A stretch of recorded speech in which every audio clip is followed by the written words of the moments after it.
अर्थात वेलच्या नमस्कार. अर्थवेधमध्ये आपलं स्वागत आहे. नेहमीप्रमाणेच आज आपण नवीन जे गेस्ट आपल्या इथे अवेलेबल झालेले आहेत आणि नवीन जो टॉपिक येणार आहे जो खूप इंटरेस्टिंग असणार आहे. आपण बऱ्याचदा सायबर सिक्युरिटी हे शब्द ऐकत असतो. लहान मुलांच्या तोंडून, मोठ्यांच्या तोंडून, बँकेत काही झालंय किंवा कुठेही ट्रान्झॅक्शन रिलेटेड कुठल्या गोष्टी झालेल्या आहेत आणि त्यामध्ये सायबर सिक्युरिटीचा रोल काय असतो त्यात. तर आजचा आपला विषय पण सायबर सिक्युरिटी रिलेटेडच असणार आहे. पण आपण आपल्या 2-3 एपिसोडमध्ये नेमकं सायबर सिक्युरिटी कसं काम करतं, काय करतं आणि सायबर सिक्युरिटीच्या मागे मोठी थिंकिंग असणारे व्यक्तिमत्व कोण आहे. तर त्यात आपल्याला आजचे जे मोठे व्यक्तिमत्व लाभलेले आहेत ते आहेत वेलोक्स या कंपनीचे सर्वेसर्वा म्हणजेच डायरेक्टर, फाउंडर, त्यानंतर MD जे काही आहेत ते मंगेश आमले सरच आहेत. तर मंगेश आमले सर आपलं आमच्या एपिसोडमध्ये स्वागत आहे. थँक यू वेलोक्सबद्दल मॅम. काय सांगाल? वेलोक्स आलं कसं आहे मार्केटमध्ये? व्लॉग्स 11 वर्षापूर्वी सुरू झालं आणि सुरू होत असतानाच आम्ही ठरवलं की आम्हाला सायबर सिक्युरिटीमध्ये सुरुवात करायची आहे. अगदी 11 वर्षापूर्वी सायबर सिक्युरिटीचा स्कोप इंडस्ट्रीमध्ये अँटीव्हायरस, फायरवॉल अशा गोष्टींपर्यंत निगडीत होता. त्याच्यानंतर अजून तांत्रिक गोष्टी त्याच्यामध्ये होत्या, IDS, IPS वगैरे. आता हे तांत्रिक शब्द असले तरी तर पण ॲडव्हान्स्ड सायबर सिक्युरिटी जी आत्ता वापरली जाते ही तेवढीशी वापरात नव्हती. त्याच्यामुळे सॉफ्टवेअर कंपनी सुरू करायची आणि ट्रॅडिशनल वेने जायचं आणि एखादं अकाउंटिंग सॉफ्टवेअर चालू करायचं, इन्व्हेंटरीचं सॉफ्टवेअर चालू करायचं, कोर बँकिंग आणायचं. याच्याऐवजी आपण भविष्यात जे काही खुणावते त्याच्यामध्ये आपण सुरुवात करावी आणि त्याच्यामधून वेलॉक्सचा जन्म झाला. सर, वेलॉक्सचा जन्म जर कळाला पण बेसिकली आमच्या व्ह्युअर्सला हे ऐकायला आवडेल की वेलॉक्स तर मुंबईमध्ये स्थित आहे. मुंबई व्यतिरिक्त बाहेर देशामध्ये पण हो. ज्या ज्या ठिकाणी आहे. बेसिकली तुम्ही मुंबईचे प्रॉपर आहात की कुठले आहात? म्हणजे तुमचं जर थोडंसं मुंबईत साधारणतः मी एक 20 वर्षापूर्वी पाऊल ठेवलं. तर मी तसा मुळात पुणे जिल्ह्यामध्ये जुन्नर तालुका आहे आणि जुन्नर तालुक्यामध्ये डिंगोरे म्हणून माझं गाव आहे. तर तिथला मी माध्यमिक आणि उच्च माध्यमिक म्हणजे जे 12वी पर्यंतचं शिक्षण म्हणून ते गावीच झालं. त्याच्यानंतर पुढच्या शिक्षणासाठी मी पुण्यात आलो बरं. आणि मग पुढचं शिक्षण घेतल्यानंतर नोकरीची ठिकाणं ही बदलत गेली. गोपीनाथ मुंडे साहेबांच्या वैद्यनाथ सहकारी साखर कारखान्यामध्ये काही काळ नोकरी, त्याच्यानंतर औरंगाबादमध्ये नोकरी, बेंगलोरमध्ये नोकरी, चेन्नईमध्ये नोकरी, असा नोकरीचा प्रवास करता करता एक असं ठिकाण आपल्याला निवडायला लागतं की जिथे तुम्ही आता स्थिर स्थावर होऊ शकता. आणि 20 वर्षापूर्वी मी मुंबईची निवड केली. पण मुंबईची निवड ज्या वेळेस केली, आता एवढ्या ठिकाणी सर्व्हिस केल्यानंतर माणसाला एक थोडीशी आत्मभीती असते की आपण बिझनेसमध्ये पाऊल टाकायचं आहे, सर्व्हिस क्विट करून त्यामध्ये. सो ते फिलिंग किंवा ती जर्नी कशी होती तुमची की बिझनेसमध्ये यायचंय हो. पण बिझनेसला बराच आता तो काळ जो होता ज्यावेळेस तुम्ही बिझनेसमध्ये आलात तेव्हा बॅकअप लोकांना बऱ्यापैकी होते जे बिझनेसेसमध्ये आले की लेगेसी मधले बिझनेसेस असतील की पिढ्यानपिढ्या चालत आलेले असतील त्यामध्ये. पण या ठिकाणी आपल्या घरात कोणी काही केलेलं नाहीये, ठीक आहे, आणि आपण ओनली सिंगल पर्सन की ज्यांचं शिक्षण कंप्लीट झालंय, सर्व्हिस केलेली आहे. कारण नॉर्मल माणूस तर हा विचार करतो ना की 9 ते 6 जॉब केला, पगार आलाय, चांगला पगार आलेला आहे, तर बाकीच्या भानगडीत का पडायचंय आपल्याला आणि त्यात लेगसी नसताना बिझनेस करायचा आहे.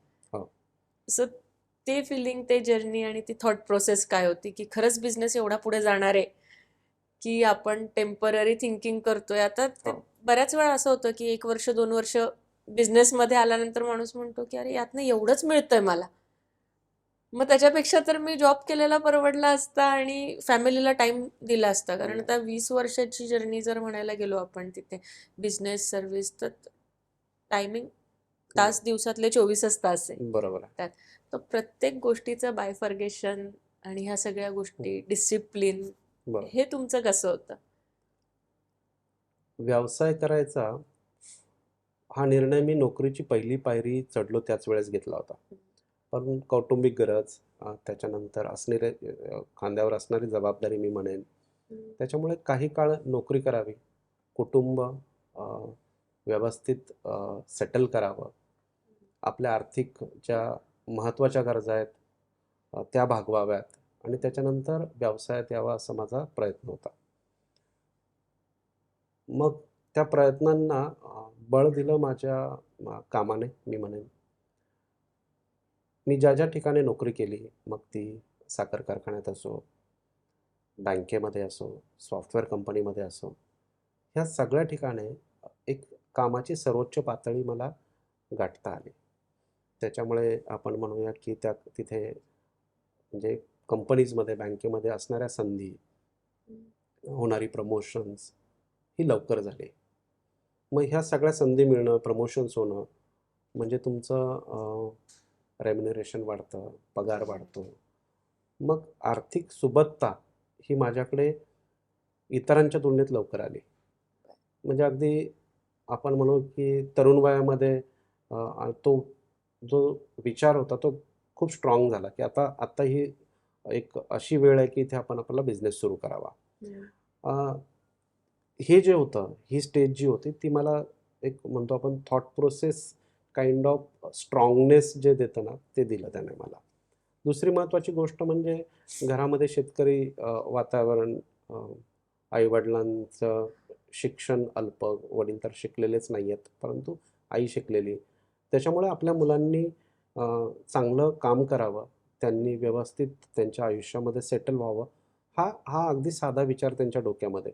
त्याच्यामुळे त्याने किती नोकरी सोडाव्यात, त्याने काय करावं, त्याने करिअरची जी हल्ली जी ऑप्शन्स आपले जे पॅरेंट्स मुलांसमोर घेऊन बसतात की हे नाही हे कर, ते नाही ते कर, असं आम्हाला सांगणारं कोणी नाही. त्याच्यामुळे त्या विचारांची मोकळीक पण होते की तुम्ही जे काही कराल ते चांगलं करा आणि हे पहा की तुम्ही कौटुंबिक स्थितीमध्ये उत्तम आहात. त्याच्यामुळं त्यांच्याकडून अशा खूप काही मोठ्या अपेक्षा नव्हत्या की बाबा असं काय केलं पाहिजे, तसं काय. त्यांच्याकडून अपेक्षा काय की मुलं चांगली असावीत, गुणी असावीत, संस्कारी असावीत आणि त्या पॅरामीटर्समध्ये आम्ही पोचलो होतो. त्याच्यामुळं तो एक जमेची बाजू होती की कुटुंबाकडून असं काही प्रेशर नव्हतं की नोकरीच कर. तू जे काही करशील ते चांगलं कर. म्हणजे ज्या ठिकाणी नोकरी केली त्या ठिकाणी चांगलं काम केल्यामुळं आलेला आत्मविश्वास असेल. कुटुंबाकडून अशा काही वेगळ्या अपेक्षा नाहीत की नाही तू नोकरी करायला पाहिजे, बिझनेस नाही. आणि तिसरी महत्त्वाची गोष्ट जी मला कोट करायची ती म्हणजे की माझी पत्नी जी होती त्याच्याशी ज्यावेळेस मी चर्चा केली, अगदी आमचं लग्न जमलं त्यावेळेस म्हटलं मला बिझनेस करायचा आहे. आणि लग्नाच्या काही वर्षामध्ये तर मी नोकरी सोडली. खूप चांगली नोकरी, बँकेतली नोकरी, खूप मोठा पगार, चांगली पोझिशन, हे सगळं सोडून मी व्यवसायात आलो. तो व्यवसाय काय आज आलो आणि उद्या उभं राहतो असं नाही आहे. तर त्याच्यासाठी एक स्ट्रगल असतं, एक काही वर्षांचं स्ट्रगल, काही महिन्यांचं स्ट्रगल. तर जे स्ट्रगलचे दिवस होते जिथे आम्हाला बऱ्याचशा गोष्टी कॉम्प्रोमाइज करायला लागल्या. कॉम्प्रोमाइज म्हणजे आयुष्यातल्या ज्या बेसिक गोष्टी येतात त्या तर होत्या, पण अगदी खर्चाला कात्री लावावी लागली. त्याच्यानंतर आमच्या आशा आकांक्षा थोड्याशा कॉम्प्रोमाइज केल्या की मोठं घर नाही घ्यायचं, छोट्याच घरात राहूया, कारण आपल्याला व्यवसायावर फोकस करायचा आहे. वैयक्तिक आपण म्हटलं की नाही मला आता कुठेतरी फिरायला जायचं आहे, काही हजार खर्च नाही जायचं, आपण बघूया थोडा व्यवसाय. म्हणजे अशा सगळ्या ज्या अपेक्षा असतात नॉर्मली इतर घरांमध्ये, तशा कोणत्याही अपेक्षा तिने असं समोर ठेवल्या नाहीत. त्याच्यानंतर खांद्याला खांदा लावून ज्याला म्हणतो की येस तुम्ही पुढे जा, मी आहेच आहे, मी घरची बाजू भक्कमपणे सांभाळेल, मुलांची बाजू भक्कमपणे सांभाळेल. त्याच्यामुळे हे 3 पॅरामीटर जे आहेत ते अतिशय व्यवस्थित बसल्यामुळे मला व्यवसायाकडे जाताना किंवा व्यवसायात जाताना काही अशी भीतीच नव्हती. म्हणजे तो भक्कम सपोर्ट जो आहे हो. की एक असतं की घर आणि ऑफिस हे समतोल साधणं जरा डिफिकल्ट हो, असतं, हो. कारण वेळ मिळत नाही. बरोबर. इकडे पैशासाठी माणूस पळतोय, एक्सपान्शनसाठी माणूस पळत असतो, पण ते तुमच्या इथे तसं काही घडलेलं नव्हतं त्या ह्याच्यामध्ये.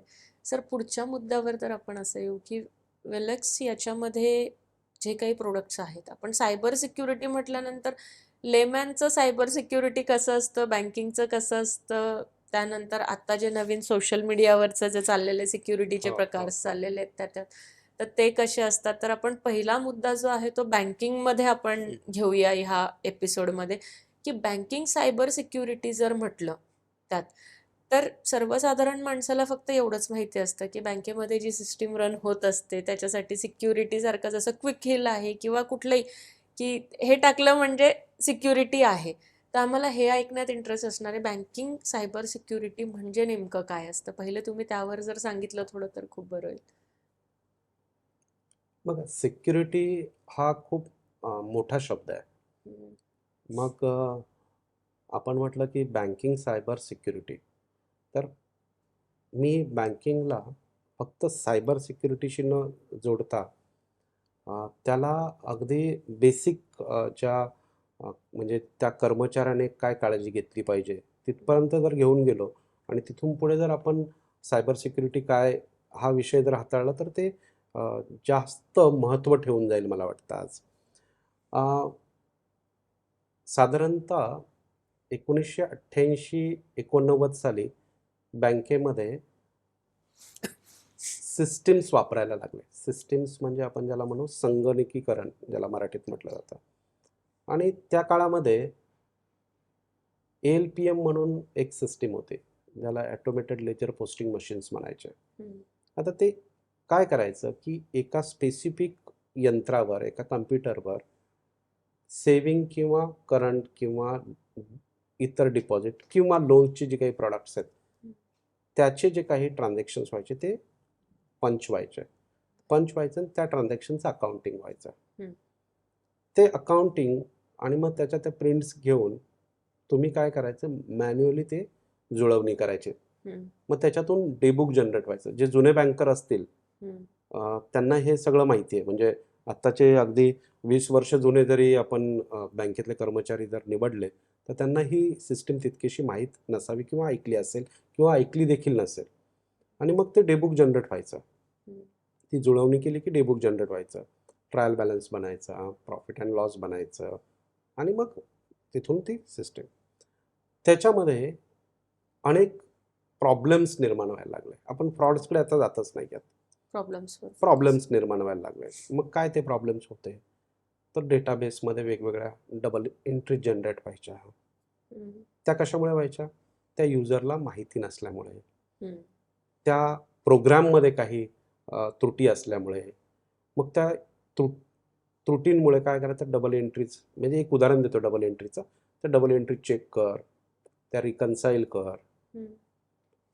हे झालं तिथल्या त्या वापरकर्त्याच्या चुकांमुळं. मग काही स्मार्ट इंजिनियर, स्मार्ट कर्मचारी होते. मला असं स्पेसिफिक म्हणायचं नाही की कर्मचाऱ्यांमध्ये काही दोष असतो. काही ठिकाणी त्या डबल एंट्रीज जाणीवपूर्वक पण केल्या गेल्या. बरोबर. त्या काळामध्ये सायबर सिक्युरिटी असं काही त्याला टर्म नसल्यामुळे, कायदा तेवढा स्ट्रॉंग नसल्यामुळे मग त्या त्रुटी ज्या आहेत त्या फ्रॉडमध्ये गणल्या गेल्या. बट त्या त्या त्रुटी किंवा ते जाणीवपूर्वक केलेलं काही जे कारस्थान होतं ते पण सायबर सिक्युरिटीचं ब्रीच होतं. पण त्याला डेफिनेशन नव्हती, कायद्यामध्ये नव्हती, व्यावहारिक भाषेमध्ये नव्हती.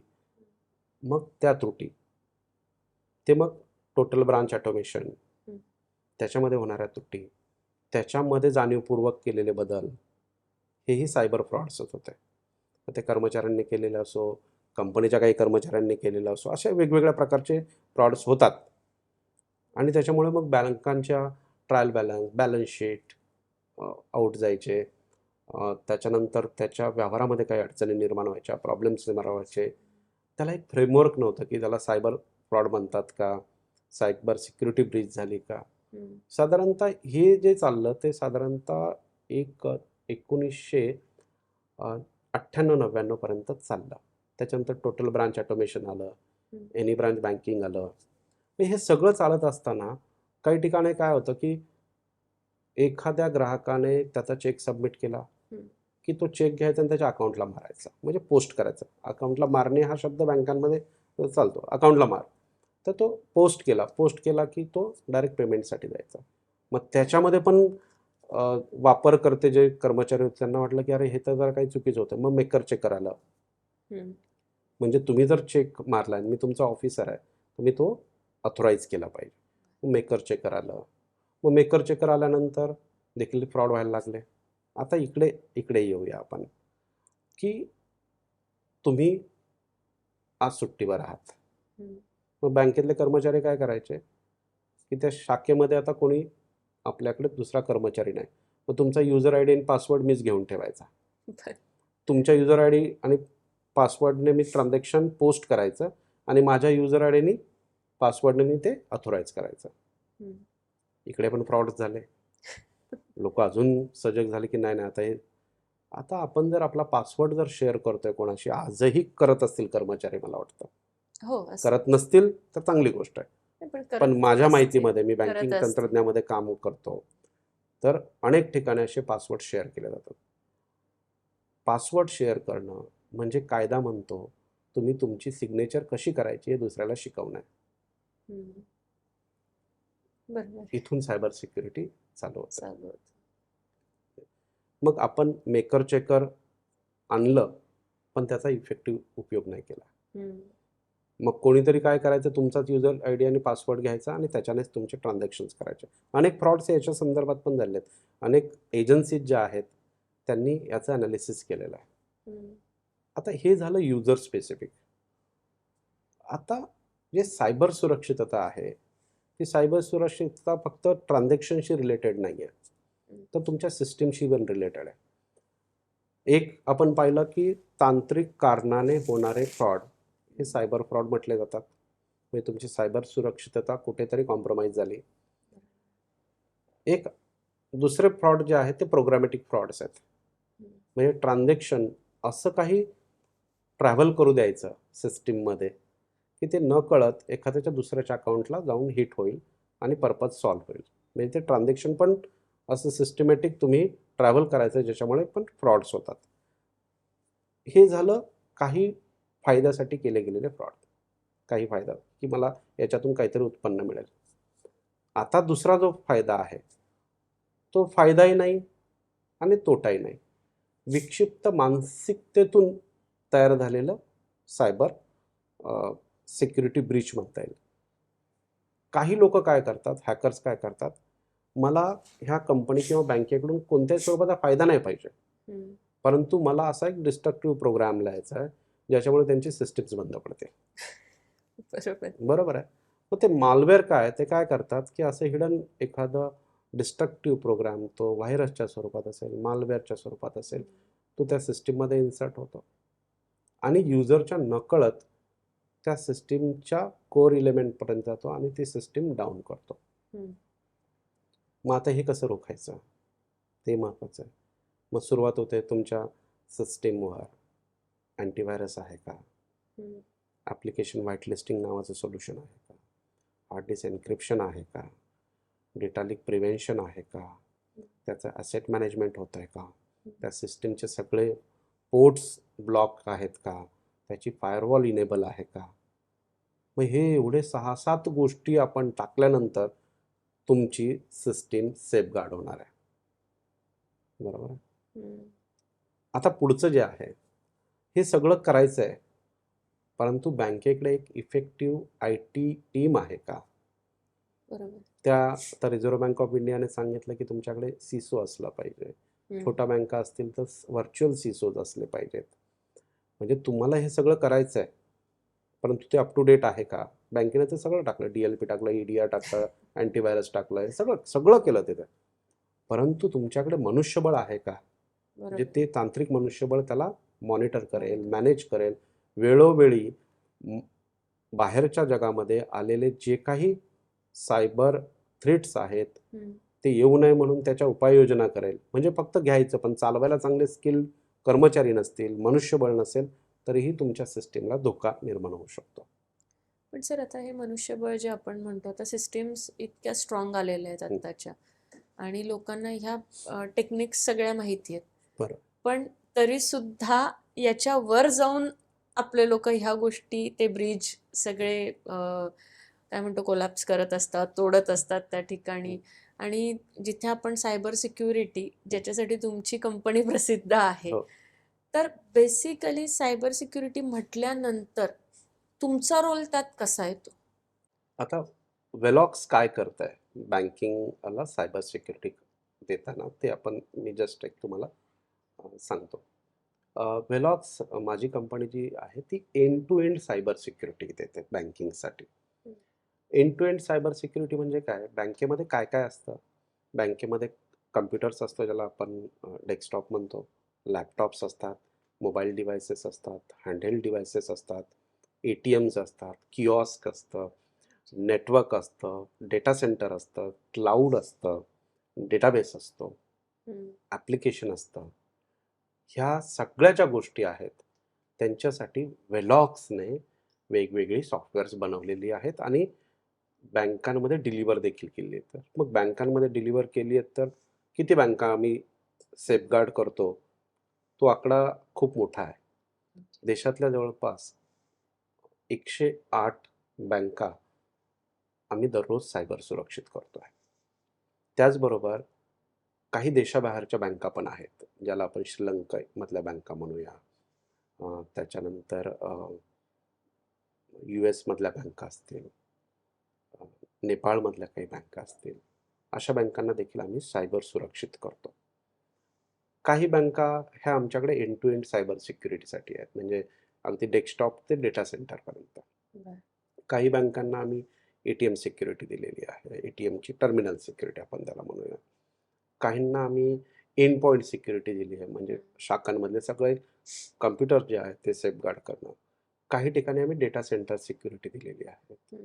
अशा वेगवेगळ्या फॉर्ममध्ये वेलॉक्स काम करत आहे. सर, आता हे खूप छान तुम्ही सांगितलं की कुठल्या कुठल्या याच्यामध्ये वेलॉक्स काम करतं किंवा प्रोडक्ट्स त्या त्या ठिकाणी काम करतात. ATMची सिक्युरिटीपासून आपण एक सुरुवात करू. लेमॅनचा जिव्हाळ्याचा विषय ATM, UPI ह्या सगळ्या गोष्टी आहेत आणि मग आपण एम्प्लॉईज किंवा डेस्कटॉप पासूनच्या सिक्युरिटीवर जाऊया. ATM सिक्युरिटी जी म्हणतो, जे जनरली आता जे लक्षात येतंय की ती सगळ्यात पहिले लक्षात येणारी गोष्ट आहे की ATM मध्ये काहीतरी प्रकार घडतात, लोक पैसे काढून नेतात किंवा कोणीतरी कार्ड टाकलं त्या ठिकाणी. बऱ्याच वेळा असं असतं की रिसिट निघते पण पैसे आलेले नसतात तिथे. मग ते जे डिफेक्ट्स असतात किंवा मेसेज पण येतात समोरच्याला की इतके इतके डेबिट झाले, असं झालंय, तसं झालेलं आहे त्यामध्ये. तर यामध्ये सिक्युरिटीचा रोल कसा असतो? म्हणजे हा आम्ही प्रश्न यासाठी म्हणतोय की नॉर्मल माणसाला पण हे काय असतं हे कळणं गरजेचं आहे, तरच आपण पुढे सरकू शकतो ह्या गोष्टींना. ATMला म्हणजे त्या ATM ह्या विषयालाच मी 2 गोष्टींमध्ये बायफर्केट करतोय. One is what physical security of an ATM and second is logical security of an ATM.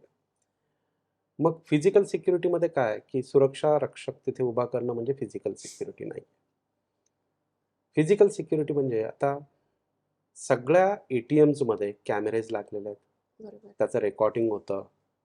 ते रेकॉर्डिंग जे आहे ते बँकेच्या केंद्रीय म्हणजे ठिकाणी ते साठवलं जातं.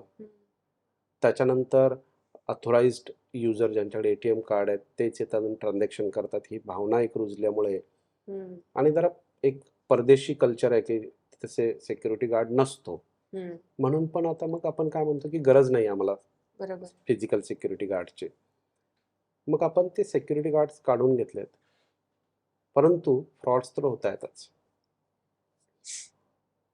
एखादी व्यक्ती येते, ATM कार्ड टाकते आणि बऱ्याचदा आपण बघितलं असेल, म्हणजे आत्ताचे जे रिसेंट फ्रॉड्स होत आहेत की एक विशिष्ट अमाऊंट टाकते, ती अमाऊंट येण्या अगोदर मागचा स्विच बंद करते, ट्रान्झॅक्शन कॅश बाहेर येते, ट्रान्झॅक्शन होतं, ATM कॅश बाहेर टाकतं आणि ट्रान्झॅक्शन सेंट्रल सर्व्हरला सबमिट होण्याच्या अगोदर स्विच ऑन होतं. आणि त्याच्यामुळे काय होतं की ट्रान्झॅक्शन कॅश बाहेर येते पण सेंट्रल स्विच सर्व्हरपर्यंत ट्रान्झॅक्शन घेऊन जातच नाही. परत ट्रान्झॅक्शन करायला जातं तर सेंट्रल सर्व्हर जो आहे त्याच्यावरती तेवढीच त्याची अकाउंटमध्ये बॅलन्स आहे ते दिसतो. म्हणजे जेव्हा ते स्विच ऑन होतं, हा, तर म्हणजे आता ह्या पद्धतीतले फ्रॉड जास्त होत आहेत. मग ATMची निवड करताना, ATM स्विचची निवड करताना बँकांनी सावधगिरी बाळगायची. तुम्ही किती चांगलं ॲनालिसिस करता एखादं ATM मशीन घेताना किंवा ATM स्विच घेताना, ते तुम्हाला सुरक्षित ठेवणार. म्हणजे काय आहे की तुम्ही एखाद्याला जर एखादं कामासाठी नेमताय, तर ते काम पूर्ण करण्यासाठी तो कॅपेबल आहे का? हे पण आपल्याला बघितलं पाहिजे. कारण ह्या अशा पद्धतीतले जे फ्रॉड करणारी मंडळी आहेत, ती खूप मोठं तांत्रिक ज्ञान ठेवतायत बघा.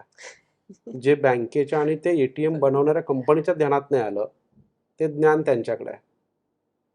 मग काही कारणाने असा फ्रॉड कधी मार्केटमध्ये आला असेल, ऑब्झर्व्ह झाला असेल, तर आपण काय करायला पाहिजे, की अशा सगळ्या गोष्टींचा सतत अभ्यास पण करायचा आणि तो आपल्याकडे होऊ नये याच्यासाठी देखील प्रयत्न करायचे आहेत. मग तरीही होत असेल, तर मग तुम्ही ATMचा जो पॉवर स्विच आहे, तो कन्सील्ड फॉर्ममध्ये ठेवला पाहिजे. जो इझिली ॲक्सेसिबल नाही पाहिजे. नाहीतर ATM सेंटर डिझाइन करतानाच ATMचा स्विच जो आहे तो तिथे ओपन स्वरूपात ठेवलेला आहे. त्याची डेटा केबल जी आहे ती ओपन ठेवलेली आहे. म्हणजे तुम्ही काय करता की ATMचा तांत्रिक ॲक्सेस पण कुठे ना कुठेतरी त्यांना देऊन बसताय. आमंत्रण आपण स्वतःच आपण देतोय सो तिथे. आपल्याला डिझाइन करतानाच बघायचं आहे. आपल्याला ATM घेतानाच बघायचं आहे की अशा ब्रँडचं ATM घ्यायचं की जिकडे अशा पद्धतीतले फ्रॉड्स झालेले नाहीत किंवा त्याची लॉजिकल जे ट्रान्झॅक्शनचं प्रोसेसिंग आहे ते कुठेतरी फाईन ट्यून केलेलं आहे. ATM स्विच असेल त्याचाही जे काही घेत असू आपण तो निवडताना देखील आपण बघायचं की असे कमिटेड नॉट कमिटेड ट्रान्झॅक्शन जे आहेत तो कसा हँडल करतोय. तर हे एक झालं. दुसरं महत्त्वाचं म्हणजे आता आपण कार्ड घेऊन जातो, ATM मध्ये टाकतो. ATM मध्ये टाकतो. आता टाकल्याबरोबर काय होतं की त्याची मॅग्नेटिक स्ट्रीप जी आहे ती रीड होते आणि ATM तुम्हाला आयडेंटिफाय करतं की तुम्ही कोण आहात. तुम्ही आहात स्मिता बोलाने. तुमचं X बँकेमध्ये अकाउंट आहे. त्याचा बॅलन्स एवढा आहे आणि मग ते स्क्रीन ते तुम्हाला काय करायचं आहे? तुम्हाला विथड्रॉ करायचं आहे, तुम्हाला मिनी स्टेटमेंट हे सगळं तो काय करतो की तो तुम्हाला ओळखतो. तुम्हाला जसं ओळखतो त्या तुमच्या मॅग्नेटिक स्ट्रीपवरून, त्याचप्रमाणे हॅकर देखील तुम्हाला त्या स्ट्रीपमधून ओळखू शकतो. तो कार्ड होल्डर जो आहे, जिथे कार्ड ठेवलं जातं, त्याच्यावरती हॅकर एक छोटंसं मॅग्नेटिक स्ट्रीप रीडर लावून ठेवतो आणि तुमची इन्फॉर्मेशन वाचतो आणि तो तुमचं कार्ड देखील क्लोन करतो. रिझर्व्ह बँक ऑफ इंडियाने असे सगळे जे ATMs जे क्लोनिंगला प्रोन होत आहेत, त्यांच्यासाठी एक सोल्युशन बँकांना इम्प्लिमेंट करायला सांगितलं. भारतातल्या मॅक्सिमम बँकांनी ते इम्प्लिमेंट केलं आहे. हो. तिसरं म्हणजे युजर म्हणून तुम्ही हल्ली काय करतात, "अरे जा ना जरा पैसे काढून आणतोस का?" ते एक जे आहे ते कल्चर एक आपण चेंज केलं पाहिजे. आपणच आमंत्रण देत असू सायबर फ्रॉड्सला, तर अशा फॉर्ममधले फ्रॉड्स होत राहणार, सायबर ब्रीचेस होत राहणार. याला आपण फिजिकल फॉर्ममधले फ्रॉड्स म्हणतो, सायबर फ्रॉड्स म्हणता येईल. Logical frauds. बँका काय करतात की ATMsवर कोणत्याही प्रकारचा ओपन पोर्ट्स नाहीत, USB पोर्ट नाही आहेत किंवा ते नेटवर्क एक सिक्युअर्ड नेटवर्क आहे, अशी भावना ठेवून त्या मशीनवर काही ज्या सिक्युरिटी अरेंजमेंट्स करायच्या असतात, सिक्युरिटी सोल्युशन टाकायचे असतात, ते टाकायचेच नाहीत. रिझर्व्ह बँक ऑफ इंडियाने 2018 मध्ये एक सर्क्युलर आणलं, त्याच्यात सांगितलं की सगळ्या ATMsवर टर्मिनल सिक्युरिटी सोल्युशन पाहिजे. म्हणजे काहीही कारणाने जर एखादं मालवेअर त्या ATM पर्यंत पोहोचलं, तर ते मालवेअर त्या ATMवर एक्झिक्यूट होणार नाही. यासाठी तुम्ही ॲप्लिकेशन व्हाईट लिस्टिंग टाका. हार्ड डिस्क जर त्या कंपनीने रिपेअरसाठी नेली, तर त्यातला डेटा रीड होणार नाही म्हणून तुम्ही हार्ड डिस्क एन्क्रिप्शन टाका. एखादा इंजिनियर त्या मशीनवर काम करायला गेला काही कारणासाठी रिपेअरला वगैरे, तर त्याला युजर नेम पासवर्ड हा OTP बेस्ड जनरेट होईल हे बघा आणि तो टाइम बेस्ड असला पाहिजे. OS अनवॉन्टेड जे काही OSवर इन्स्टॉलेशन झालेलं असेल ते काढून टाकून ती OS हार्डन करा. सो हे लॉजिकल सिक्युरिटी पॅरामीटर्स पण बँकेने विचारात घ्यायचे असतात आणि त्यामुळेच तुमचं ATM हे सेफगार्ड होईल. नाहीतर एखादा मालवेअर येऊन तुमच्या कॅश रिसायकलरला इन्स्ट्रक्शन देऊन तुमच्याकडून कॅश ॲटो डिस्पेन्स पण करून घेईल. मग लॉजिकल सिक्युरिटीज पण. आणि मगाशी मी जसं रेफर केलं की काही लोकांना फिनान्शियल गेन नको असतो, डिस्ट्रक्टिव्ह माइंडसेट असतो, बरोबर आहे. आणि डिस्ट्रक्टिव्ह माइंडसेट जो असतो तो काय करतो की मला त्यातून फिनान्शियल गेन नको, पण ते मशीन डाऊन करायचे, बँकेला त्रास द्यायचा, अशा पण माइंडसेटची लोक असतात. त्याचबरोबर काही एनिमी कंट्रीज आहेत, त्याच्यावर मी जास्त बोलणार नाही. ते पण एखादी कंट्री डिस्टर्ब कशी राहील फिनान्शियली त्यासाठी पण बाहेरून अटॅक करत असतात. सेट ऑफ हॅकर्स असतात त्यांच्याकडे. तर आपण म्हणतो की ह्या कंट्रीकडे हॅकर्सची आर्मी आहे, त्या कंट्रीकडे हॅकरची आर्मी आहे. तर अशी लोक देखील तुमच्या बँकेच्या नेटवर्कमध्ये जाऊन तुम्हाला डिस्ट्रॉय करण्याचं काम करत असतात. आणि सर आता जे नवीन चलनात आलेलं आहे हं. की UPI, हं. नेट बँकिंग तर आपल्याकडे आधीपासून होतच, पण UPI वगैरे ह्या गोष्टींसाठीचे कसे असतात फ्रॉड्स किंवा त्याच्यासाठीच्या सिक्युरिटीज लोकांनी काय लक्षात घ्यायला पाहिजे? कारण हे नवीनच आहे सगळं हो हो आणि लोकांना खूप इझी गोईंग आहे, म्हणजे घरी बसून ट्रान्झॅक्शन लोक करू बरोबर शकतात. बरोबर त्यामध्ये त्यामध्ये विषय हा पण येतो की एखाद्या व्यक्तीने इथे ट्रान्झॅक्शन केलं, ठीक आहे, त्या व्यक्तीला हे माहित नसतं की त्याच्यासोबत काय घडतंय त्यावेळेस. बरोबर आणि जे काही चाललेलं आहे आता भरपूर ठिकाणाहून दिसतं की तुमचा हा नंबर सांगा, तो OTP सांगा, हे खूप साऱ्या गोष्टी चाललेल्या आहेत. आता रॅन्डम नंबरवरनं कॉल येणं, तुम्हाला गिफ्ट वाउचर्स लागलेले आहेत हो त्यामध्ये. हो हो हो तर ह्या गोष्टी आहेत की काही लोकांना लक्षात येऊ शकतात, बरोबर काहींना त्या लक्षात येत नाही. आणि अजूनही आपल्याकडे डिजिटलायझेशन जर म्हटलं तर काही ठिकाणी बटनांचे फोन यूज होत आहेत, बरोबर स्मार्टफोन युजिंग पीपल्स आहेत, पण हे जे काही फ्रॉड घडत आहेत हो त्यात, तर ते बेसिकली ते थांबवण्याचं पण तुमच्याकडे काही त्याला पण मी 2 गोष्टींमध्ये हे करेल की बायफकेट करेल.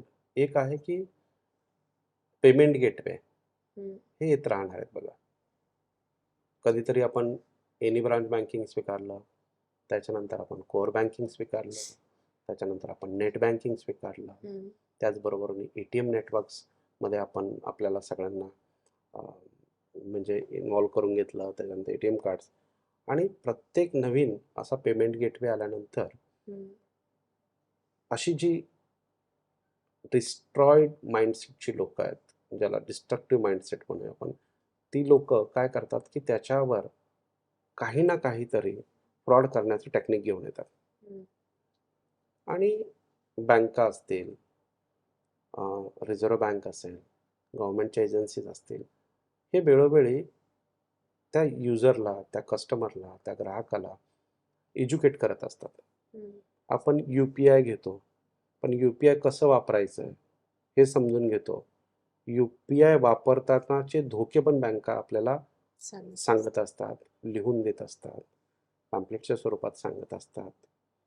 ते आपण वाचतच नाही.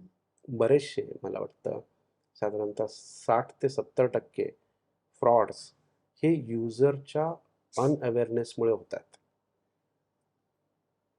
जर तुम्हाला एक लिंक येते आणि त्या लिंकवर तुम्हाला सांगितलं गेलं की क्लिक करा, आणि क्लिक केलं की तुम्हाला काही पेमेंट ऑप्शन्स येतील, ज्याच्यामुळे तुम्ही तुमचं ट्रान्झॅक्शन त्या स्पेसिफिक पर्पजसाठी करू शकता.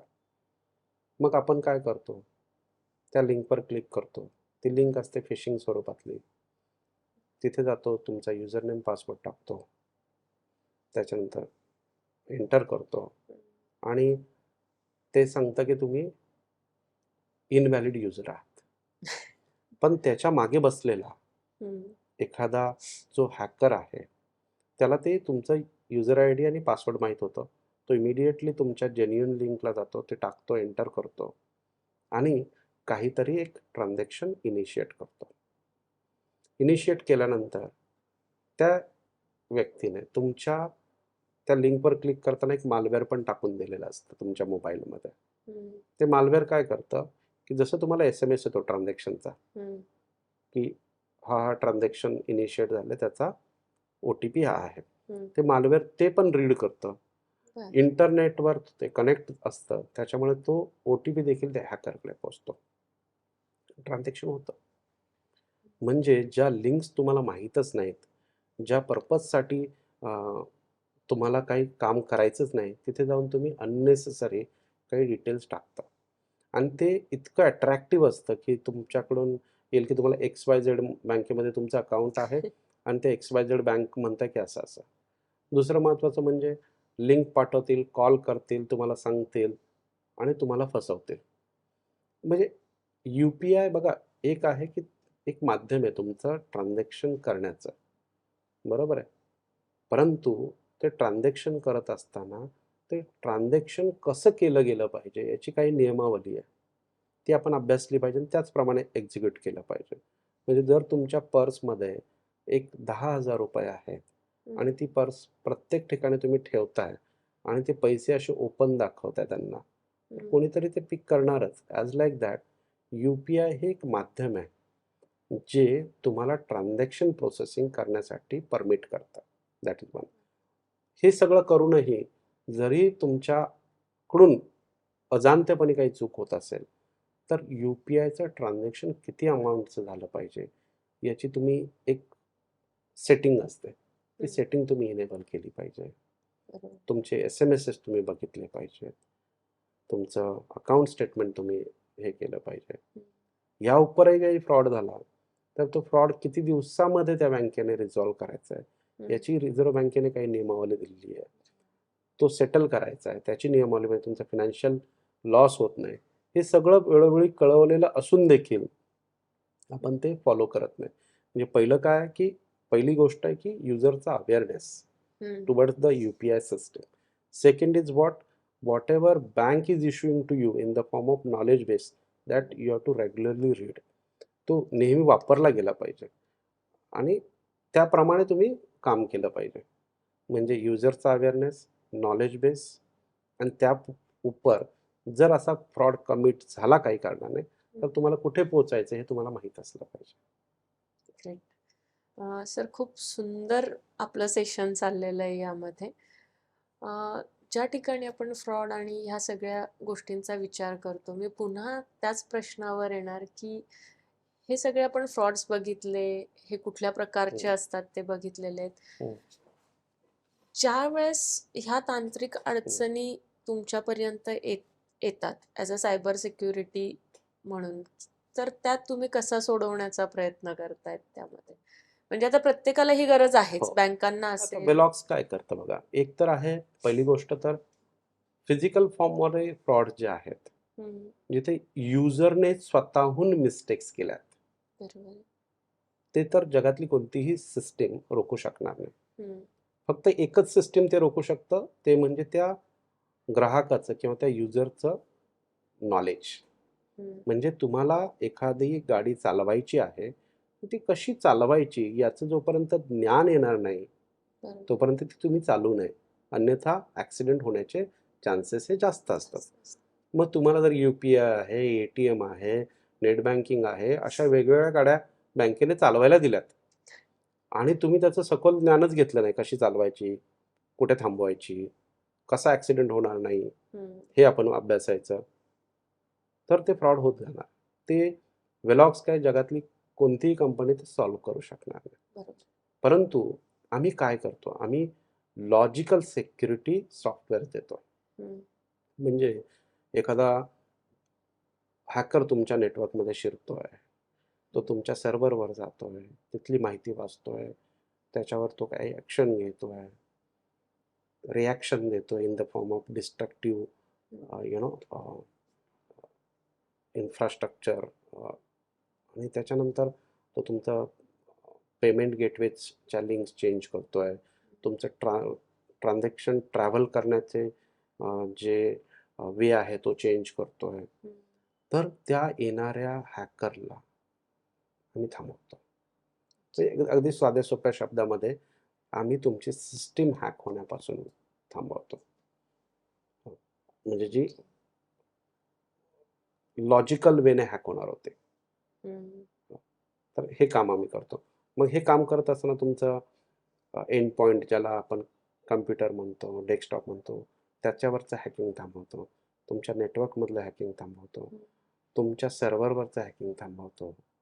असं जे काही बँकेमध्ये वापरलं जातं ते सर्व प्रकारचे हॅकिंग आम्ही थांबवतो. आणि आतापर्यंत आपण ह्या गोष्टींसाठी किती बँकांसोबत कार्यरत आहे?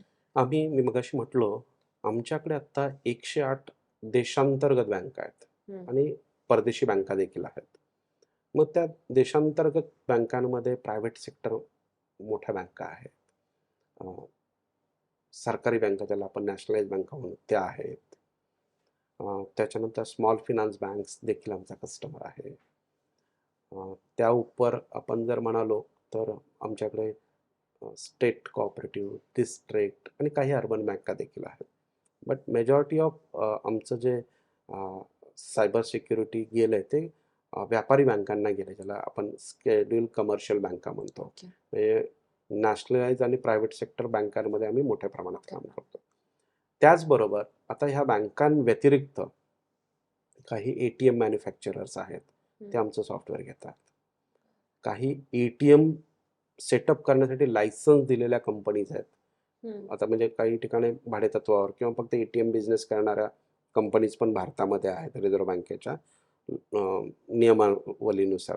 तर त्या कंपनीज देखील आमचं सॉफ्टवेअर घेतात आणि त्यांचं नेटवर्क असेल, त्यांचे ATM सिस्टीम्स असतील, त्यांचे एंड पॉईंट्स असतील, सर्व्हर असतील, हे प्रोटेक्ट करतात. ग्रेट. नक्कीच सर, आपण खूप छान पद्धतीने पुढे जातोय यामध्ये आणि आजचं आपण बँकिंग आणि जनरल लोकांसाठीची जी माहिती दिलेली आहे ती खूपच उपयुक्त ठरणार आहे सगळ्यांसाठी. आणि असंच आपण पुढच्या एपिसोडमध्ये बाकीच्या लोकांसाठी माहिती घेऊन येणार आहोत. तो विषय आपण सरप्राईज ठेवूया लोकांसाठी, बरं. नाहीतर आत्ताच तो निश्चित. विषय जर आपण सांगितला तर सरप्राईज काही नसणार आहे. सो थँक्यू सो मच की तुम्ही आजच्या याच्यात बँकिंग Thank you साठीची so much. Cyber Thank you सिक्युरिटीची so माहिती much. खूप सुंदर दिली. Thank you. Thank you. Thank you, ma'am.